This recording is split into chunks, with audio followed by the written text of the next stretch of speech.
할렐루야. 부활절 아침입니다. 죽음을 이기시고 부활하신 우리 주님이 주신 은혜와 기쁨, 무엇보다도 산 소망이 정말 오랜만에 여러분이 사만 전에 나와 예배한 모든 성도들에게 충만하시기를 주님의 이름으로 축원합니다. 여러분 오랜만에 보셨으니까 한번 인사하시죠. 악순하지 마시고 예수 부활하셨습니다. 인사하시겠습니다. 예수 부활하셨습니다. 우리는 참으로 길고 긴 코로나19라고 하는 그런 터널을 지나가고 있습니다.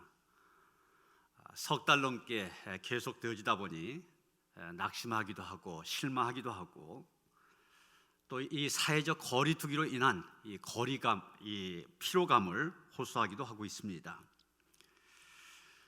그러니까 우리는 지난 한 주간 교회적으로 볼 때는 고난 주간이어서 우리가 주님의 고난에 동참하고자 하는 노력이 있었지만은 세상으로부터는 갖가지 소망이 있는 소망적인 그런 소식들을 들을 수가 있었습니다. 당장 우리나라 코로나19 확진자의 숫자가 50명 전으로 줄어들었을 뿐만이 아니라 그제는 27명, 어제는 30명 이렇게 내려가서 이제 코로나19 사태도 끝날 때가 다가오는구나 이런 희망을 갖게 하였습니다. 그래서 대통령께서도 오늘 이 부활절과 총선만 잘 넘기면은 이 사회적 거리두기에서 생활 방역으로 전환할 수 있을 것이다. 그래서 우리로 하여금 일상적인 생활에 대한 생활로의 복귀에 대한 소망을 주기도 하였습니다. 교육부에서는 확진자 50명 이하가 일주일 이상 지속되면 등교 수업도 병행할 수 있을 거다. 그래서 지금 집안에서 젊은 엄마들 아이들 때문에 굉장히 힘들어하고 있죠. 그래서 젊은 엄마들에게 큰 소망을 주기도 하였습니다. 뿐만이 아닙니다. 우리나라 연구단이 세계 최초로 코로나19 바이러스의 고해상도 유전자 지도를 완성했다. 그래서 이 코로나를 치료할 수 있는 열쇠를 찾았다. 그래서 이 중심적인 역할을 한 김빈넬이라고 하는 교수인데 이분이 노벨상에 더 가까이 다가왔다 이렇게까지 얘기합니다. 우리나라가 노벨 평화상은 받았지만 다른 분야 한 번도 받은 적이 없지 않습니까? 그런데 의학 분야에서 이런 상을 받는다 얼마나 대단한 일입니까? 아름다운 꽃들과 함께 우리에게 성큼 다가온 봄도 우리에게 소망의 메시지를 전하고 있습니다. 봄이 되면 겨울에는 마치 죽은 것처럼 단단한 껍질로 쌓여있던 나무에서 새싹이 돋고 꽃이 만발하지 않습니까? 꽃이 활짝 피는 봄을 소망하며 나무는 그 추운 겨울을 이겨내게 됩니다. 우리는 자연으로부터도 이런 소망의 메시지를 듣는 때입니다. 그러나 여러분, 인류 역사상 최고의 소망의 메시지는 예수님 부활하셨다고 하는 것입니다. 모든 사람들이 죽음으로 모든 것이 다 끝난다 이렇게 생각합니다. 그래서 죽음 앞에서 슬퍼합니다. 죽음 앞에서 절망합니다. 그런데 예수님 그 죽음의 권세를 이기시고 부활하셨습니다. 다시 살아나셨습니다. 죽음까지 이기시고 부활하셨다. 이것보다 더 큰 소망의 메시지가 어디에 있습니까? 그러나 여러분, 예수님의 부활을 받아들인다고 하는 것, 예수님의 부활을 믿는다고 하는 것 결코 쉬운 일이 아닙니다. 그래서 초대교회 때부터 예수의 부활 믿을 수 없다. 예수님이 부활하셨다고 그 거짓말이다. 이런 것을 이런 식으로 예수님의 부활을 믿지 아니하고 다른 식으로 설명하려는 시도들이 많이 있어 왔습니다. 그래서 어떤 사람들은 무덤 오인설을 주장하였습니다. 제자들이 새벽에 예수님의 무덤을 찾았잖아요. 그런데 새벽에 깜깜하다 보니까 잘못 찾아서 다른 사람의 빈 무덤을 보고 예수님이 부활하셨다 이렇게 오해했다는 겁니다. 어떤 사람은 기절설을 주장합니다. 예수님이 완전히 죽지 않고 일시적으로 기절하셨다가 장사 지낸 다음에 다시 정신이 돌아왔는데 그런 예수님을 보고 부활했다 이렇게 얘기한다는 겁니다. 어떤 사람은 도난설을 주장했습니다. 예수님의 제자들이 예수님의 시체를 훔쳐 숨겨놨다가 그 예수님 부활하셨다 이렇게 소문을 퍼뜨렸다는 겁니다. 어떤 사람들은 환각설을 주장하였습니다. 예수님을 따라다니던 사람들이 갑자기 자기들이 추종하던 분을 잃어버리게 되니까 시리와 비탄과 슬픔 때문에 낙마하고 기진맥진한 상태에 빠져 있을 때, 그리고 그분에 대한 연민의 정에 빠져 있을 때 정신적으로 환각 상태가 되어지고, 그런 가운데 예수님의 환상을 봤는데 그걸 보고서 예수님 부활하셨다 이렇게 얘기했다는 겁니다. 어떤 사람은 신화설을 주장하였습니다. 예수님의 부활은 제자들에 의하여 신화적으로 꾸며졌다는 겁니다. 예수님을 신격화하기 위하여 꾸며낸 이야기다 이런 주장입니다. 그러나 여러분, 요즘에 자주 쓰는 용어로 팩트 체크를 해보면 아무도 부인할 수 없는 한 가지 사실이 있습니다. 그게 무엇이냐? 예수님의 부활로 인하여 일어난 변화입니다. 제자들이 변화했습니다. 세상이 달라졌습니다. 이게 팩트입니다. 이게 진실입니다. 지난주에도 말씀드렸던 것처럼 주님을 위하여서라면 죽은 데라도 따라가겠습니다 장담하던 제자들이었습니다. 그런데 예수님 로마 군병에게 붙잡히니까 다 도망갔습니다. 베드로는 대제사장 집의 여자 종이 저 사람도 예수 따르는 사람이다 이 한마디 하니까 그 말에 요즘 아이디에 쓰는 말로 쫄아서 그냥 3번씩이나 예수님 부인하고 말았습니다. 마가라고 알려진 제자는 옷이 다 벗겨진 채, 발가벗겨진 채 도망치기까지 하였습니다. 예수님이 십자가에 달리시던 후에도 너무 무서워 제자들이 모이긴 모였지만 방에 들어가서 방문을 꼭꼭 걸어 잠근 채 벌벌 떨고 있었습니다. 그런데 어떤 일이 났습니까? 그랬던 제자들이 어떻게 되었습니까? 걸어 잠갔던 문을 활짝 열고 거리로 뛰쳐나가 예수님의 부활을 외치기 시작하였습니다. 그 당시로 볼 땐 최고형에 해당되는 십자가형을 받고 돌아가신 예수, 그 예수가 부활했다 전하기 시작했습니다. 그렇게 복음을 전하던 12제자들 나중에 어떻게 되었느냐? 성경과 역사가 이 12제자들에 대해 전해준 바에 따르면 베드로는 61년경 로마에서 순교하였고 그의 동생 안드레는 그리스의 파트라에서 굶겨 죽이는 그런 형벌을 당했습니다. 시몬은 스아닐에서 예수를 증거하다가 살해되었고 바돌로메는 알바나에서 산채로 살갗이 벗겨진 채 십자가형을 당하였습니다. 나이가 많은 요한은 반모섬에서 기름 가마에 넣어져 순교를 당하였고 야고보는 예루살렘 교회의 책임자로 있다가 살해당하였습니다. 의심이 많은 제자로 알려졌던 도마도 동쪽으로 전도 여행을 떠났다가 관에 넣어진 채 톱으로 켜져 죽었다 이렇게 전해지고 있습니다. 여러분, 제자들을 이렇게 변화시킨 것이 무엇입니까? 바로 예수님의 부활입니다. 예수님의 부활이 거짓이라면 이들이 그 거짓을 증거하기 위해서 순교까지 당했다는 얘기인데 이게 말이 됩니까? 예수님의 부활이 그들을 그렇게 변화시킨 것입니다. 여러분, 우리가 부활을 믿으면 우리의 인생이 달라집니다. 가치관이 달라지고 세계관이 달라지며 우리의 말과 행동이 달라집니다.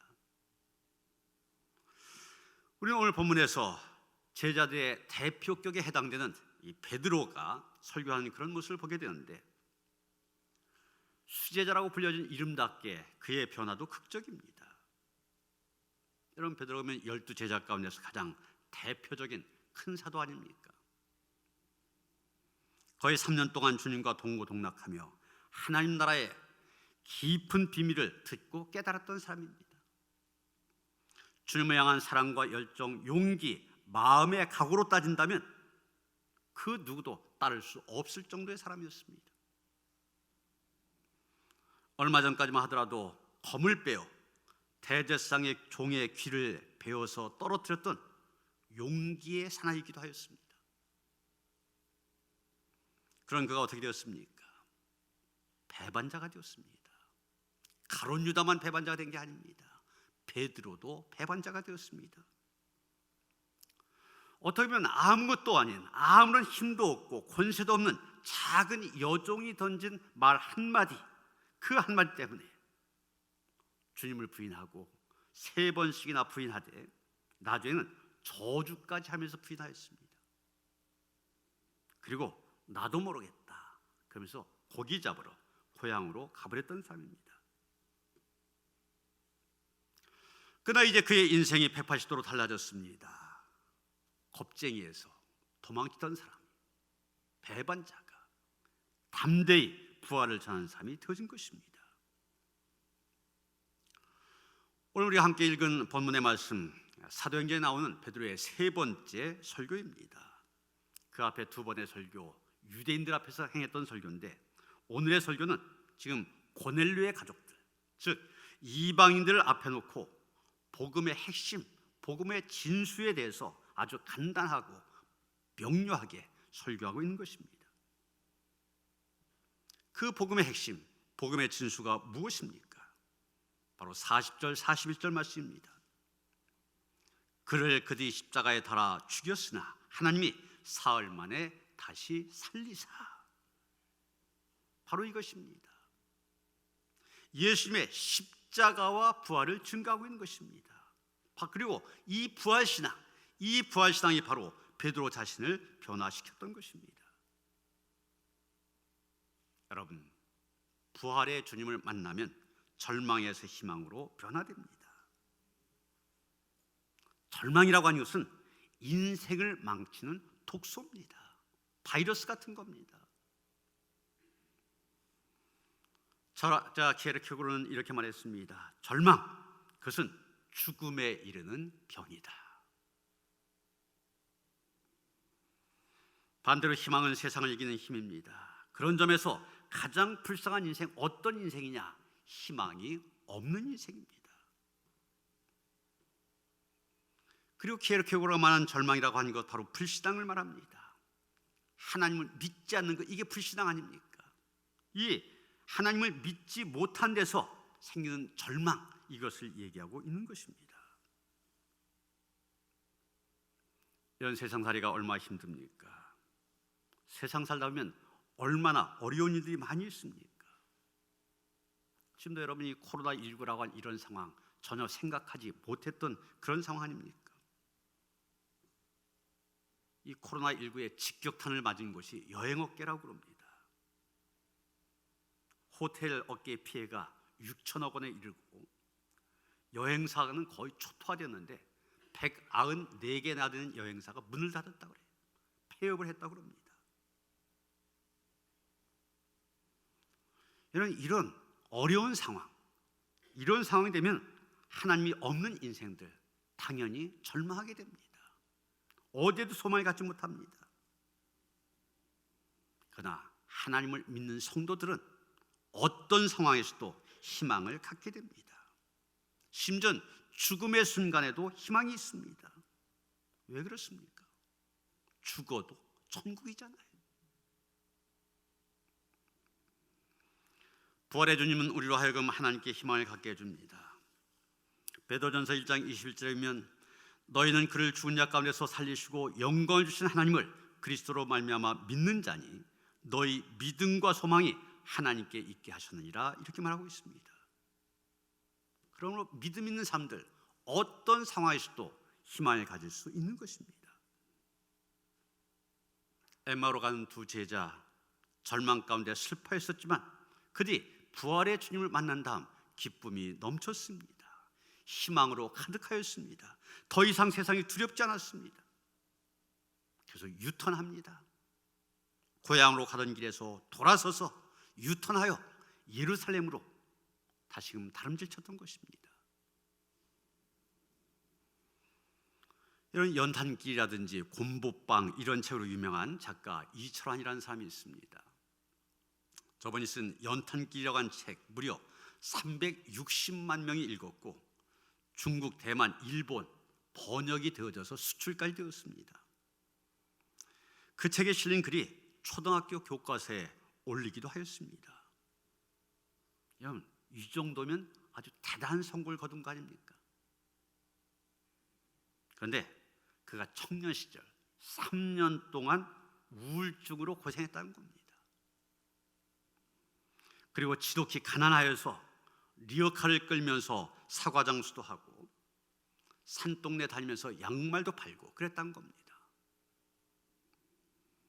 그러나 그런 상황에서도 그는 꿈과 희망을 잃지 않았습니다.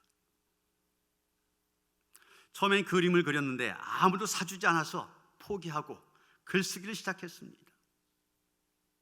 글을 써서 출판사에 문을 두드리니 다 거절합니다. 그래도 낙심하지 않냐고 야학에서 7년 동안 아이들을 가르치면서 계속해서 글을 씁니다. 그러다 다행히 출판 기회를 얻게 되었고, 그래서 출판에서 얻은 수익금 그 절반을 가난한 이웃 돕기에 기부합니다. 그러다가 마침내 유명 작가가 되었습니다.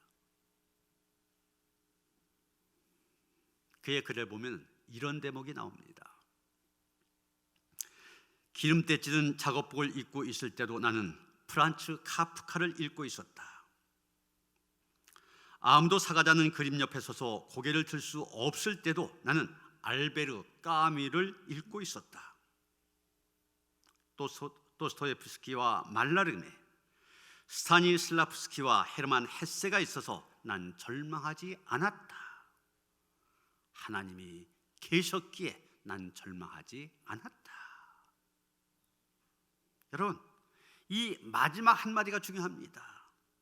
하나님이 계셨기에 난 절망하지 않았다. 그가 성공할 수 있었던 것은 희망을 잃지 않았기 때문입니다. 그리고 그가 희망을 가질 수 있었던 것은 바로 살아계신 주님, 다시 사신 주님 때문이었던 것입니다. 이런 이 부활의 주님을 만남으로 인하여서 어떤 고난 가운데서도 어떤 상황 가운데서도 희망을 갖고 꼭 승리하는 성도를 되어주시길 바랍니다. 여러분, 절망적인 상황, 도저히 안 된다, 불가능하다, 그런 상황에서도 우리가 소망을 가질 수 있는 이유 무엇입니까? 이유는 다른 것이 아닙니다. 예수님의 부활이 바로 능력의 복음이 되기 때문입니다. 본문 38절에 보면 베드로는 말합니다. 하나님이 나사렛 예수에게 성령과 능력을 기름 붓듯 하셨음에 그가 두루 다니시며 선한 일을 행하시고 마귀에게 눌린 모든 사람을 고치셨으니 이는 하나님이 함께 하셨습니다. 베드로는 여기에서 하나님께서 예수님과 함께 하심으로 일어났던 갖가지 기적에 대해서 얘기하고 있습니다. 예수님의 사역은 성령과 능력이 충만한 사역이었습니다. 병도 고치셨습니다. 귀신도 쫓으셨습니다. 보리떡 5개와 물고기 2마리로 5,000명이 넘는 사람들 먹이기도 하셨습니다. 심지어 죽은 자도 살리셨습니다. 그리고 마지막 예수님 자신이 죽음 가운데서 부활하셨습니다. 그런데 여러분, 베드로가 이 능력의 예수님에 대해 설교하는데 그가 처음부터 이런 신앙 가졌습니까? 아닙니다. 계속 제가 반복해서 말씀드린 것처럼 너무 무서워서 여자종 앞에서까지 예수님을 모른다고 부인했던 사람입니다. 그런데 그 베드로가 부활하신 예수님을 만나게 됩니다. 마가 다락방에서 성령을 체험하게 되고 성전 미문 앞에서 지체 장애자가 일어나는 그런 기적도 체험하게 됩니다. 그러면서 그에게는 살아계신 하나님에 대한 확실한 믿음이 생겼던 것입니다. 여러분, 성경을 보면은 좀 우리가 자세히 살펴보면은 복음서와 사도행전에 보면은 같으면서도 다르면서도 같은 두 개의 공동체가 나오는 것을 보게 됩니다. 하나는 예수님의 12제자 공동체입니다. 또 하나는 초대교회 공동체입니다. 겉으로 볼 때는 이 두 공동체 같은 사람들의 모임입니다. 12제자들, 그 12제자들이 사도들이 되어서 그들이 초대교회 공동체를 이루잖아요. 같은 사람들의 모임입니다. 겉으로 볼 때는. 그러나 내면으로 볼 때는 전혀 다른 사람들의 모임입니다. 양적으로 볼 때는 같은 사람들의 모임입니다. 그러나 질적으로 보면 또 전혀 다른 모임입니다. 여러분, 예수님의 12제자 모임 어땠습니까? 이 모임은 주님께로부터 부름받은 공동체였습니다. 자기들이 모이고 싶어서 모인 모임이 아닙니다. 주님께서 택하신 특별한 사람들만 모인 모임입니다. 저는 주님의 부르심을 받을 때 다 포기하고 주님을 따랐습니다. 직업도 가정도 개인적인 야망도 다 버리고 주님을 따랐습니다. 그리고 예수님께서는 그들을 아주 특별하게 훈련시키셨습니다. 남들이 들을 수 없는 저 하나님 나라의 비밀을 가르쳐 주셨습니다. 남들이 체험할 수 없는 표적들도 직접 체험하게 하셨습니다. 그리고 남들이 누릴 수 없는 남다른 주님의 사랑 뜨겁게 맛보게 하셨습니다. 예수께서 아주 특별한 공동체로 세우신 겁니다. 그런데 안타깝게도 이 공동체 순식간에 무너져 버리고 말았습니다. 예수님의 십자가의 죽음이란 그런 사건 앞에서 한순간에 깨어지고 부서지고 흩어져 버리고 말았습니다. 제자들은 예수님을 배반하고 부인하고 십자가에서 도망치고 뿔뿔이 흩어지고 말았습니다. 분명 주님께서 친히 불러내서 세우신 공동체였습니다. 3년 동안 심혈을 기울여 가르치고 훈련시켜서 세우신 공동체였습니다. 그러나 십자가 앞에서 무참히 무너져버리고 말았습니다. 그러나 초대교회 공동체 어떻습니까? 놀랍게도 깨지고 흩어졌던 사람들이 다시 모여들었습니다. 그것도 120명이나 더 많은 사람들이 공동체로 모였습니다. 함께 기도하고 함께 떡을 떼고 더 끈끈한 결속력을 보이는 공동체가 되었습니다. 죽음을 두려워하지 않고 담대하게 세상으로 나아가 복음을 전하는 공동체가 되었습니다. 더 놀라운 것은 앞에 12명의 제자 공동체 안에는 예수님이 친히 함께 계셨습니다. 그러나 초대교회 공동체는 예수님께서 몸으로 친히 함께 계셨던 것은 아닙니다. 그런데 중요한 것은 이 12명의 제자 공동체보다도 초대교회 공동체 더 능력 있는 공동체를 이루고 있다는 사실입니다. 여러분, 도대체 무엇이 그들을 이렇게 변하게 만든 것입니까? 딱 한 가지입니다. 예수님의 부활 사건, 바로 그것입니다. 죽으시고 무덤에 장사되셨던 예수께서 부활하셔서 그들 앞에 나타나셨던 것입니다. 무덤을 가르고 죽음의 권세를 물리쳤던 부활하신 주님의 능력이 그들의 공동체에 임하여 그들을 변화시켰던 것입니다. 그렇습니다. 오늘 우리가 이 부활절을 지키는 또 다른 이유가 바로 여기에 있습니다. 우리가 그저 주님의 부활의 기쁜 소식을 외치는 데 그친 것이 아니라 그 주님의 부활의 능력을 우리가 덧입기 위해서입니다. 그래서 능력 있는 그리스도인으로 거듭나기 위해서입니다. 일본의 존경받는 기독교 지도자 가운데 한 사람, 가가와 도요이코라고 한 사람, 여러 번 말씀을 드렸었죠. 이분이 21살 때 폐결핵으로 사형 선고를 받았습니다. 너무 고통스러워 자살을 기도하기도 하였습니다. 그런데 어느 날 잠을 자다가 예수님의 십자가를 생각하게 되었습니다. 예수님의 십자가는 실패한 저주의 형틀이다 생각하고 있었는데 갑자기 놀라운 깨달음이 그에게 임하게 됩니다.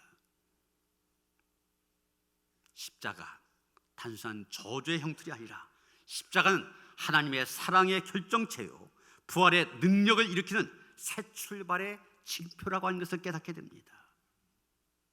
바로 죽음의 문턱에서 십자가의 참된 의미를 깨닫고 예수의 부활의 능력을 덧입게 된 것입니다. 다음 날 깨어서 내가 이대로 죽을 수는 없다. 소달구지에 짐을 싣고 가나안 빈민굴로 들어갔습니다. 빈민굴에서 각혈하면서 어려운 이웃을 돕는데 놀랍게도 그는 72세까지 살면서 많은 사랑에 헌신을 하였고 큰 영향력을 끼치는 그런 책들을 많이 썼습니다. 그가 죽음의 문턱에서 부활의 능력을 덧입고 새로운 삶을 향해 일어선 경험을 바탕으로 책을 썼는데 그 책이 유명한 사선을 넘어서 이런 책입니다. 여러분, 오늘도 부활의 능력은 우리에게 임합니다. 우리를 변화시킵니다. 그래서 현실의 저 죽음의 그림자마저도 넘어설 수 있게 해줍니다. 허무와 절망으로 가득 찬 우리 인생에 새로운 소망을 줍니다. 이런 코로나19가 전 세계 유행병으로 확산되어가는 그런 와중에 다행히 우리나라와 중국 같은 경우는 점차 진정세를 보이고 있습니다. 그러면서 언론마다 포스트 코로나, 이 코로나 이후를 준비하자, 이런 내용의 글들이 많이 올라오고 있습니다. 사람들 말합니다. 우리 시대는 코로나19 이전 시대와 이후 시대로 구분될 것이다.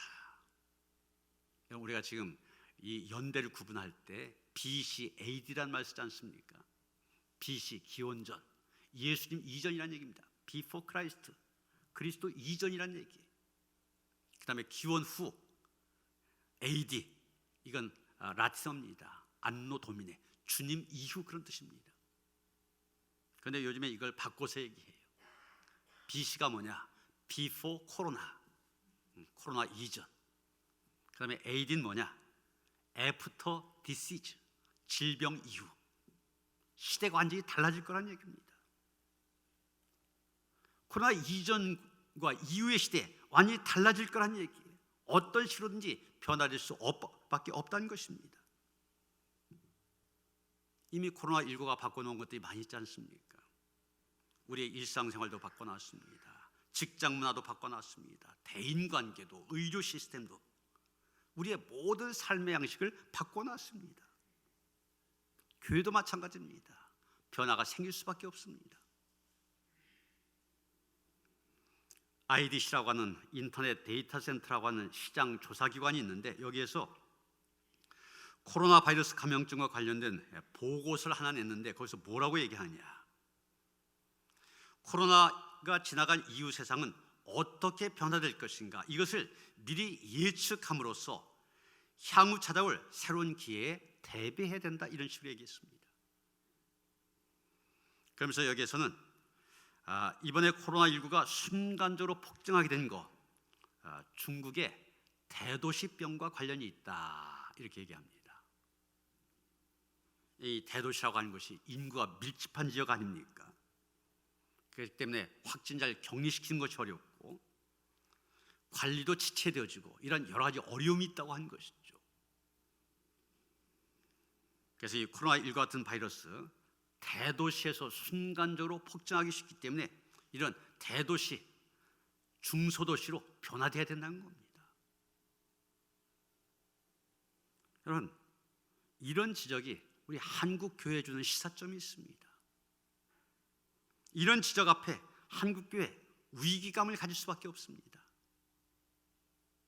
왜 그렇습니까? 한국 교회 모이기에 힘써서 부흥한 교회입니다. 주일에 예배뿐만 아니라 새벽에 모이고 심야 모이고 기도원에 모이고. 그런데 지금은 모이는 것이 불안 요인이 되었습니다. 불특정 다수가 많이 모이는 교회, 코로나 바이러스 감염의 주요 통로가 될 수 있다. 그래서 이것을 경계하고 있습니다. 그래서 오늘 우리도 3부 예배에 몰려들지 말고 이렇게 나뉘어져서 참석하시라고. 여러분도 이렇게 거리를 2m 이상씩 뛰어서 앉아라, 그런 거 아닙니까? 많이 모이는 것을 걱정하게 됐으니 어이가 없습니다. 큰 위기가 아닐 수 없습니다.